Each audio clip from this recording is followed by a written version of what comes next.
مرحبا بكم في قناة الإخبار الآن. القناة التي ستجدون ملخص الأحداث السياسية والرياضية. لا تنسى الاشتراك وتفعيل زر الجرس ليصلك كل جديد.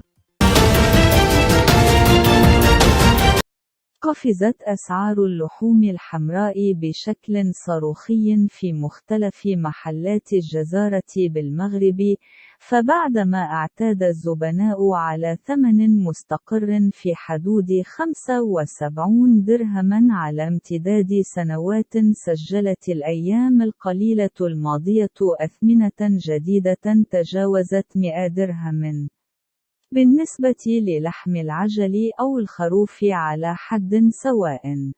وقفزت أسعار اللحوم الحمراء في سوق الجملة بالدار البيضاء إلى 80 درهما بالنسبة للحم العجل، و90 درهما بالنسبة للحم الخروف، بينما تراوحت الأسعار في محلات البيع بالتقسيط بين 90 درهما و110 دراهم بالنسبة للحم العجل، وبين 100 و120 درهما بالنسبة للحم الخروف.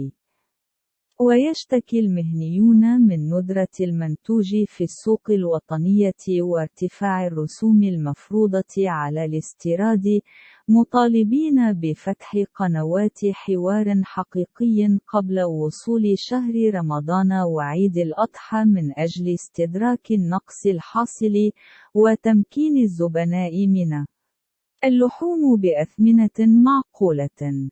ويربط المهنيون ما يجري في الوقت الراهن بالضرر الذي لحق الكسابة خلال فترة المقاطعة، واضطرار العديد منهم إلى ذبح الأبقار نتيجة ضعف الإقبال على الحليب وتراكم الخسارات أسابيع عديدة، مشيرين إلى أنه الخروج من الوضعية الحالية ينبغي الانفتاح أكثر على السوق الخارجية.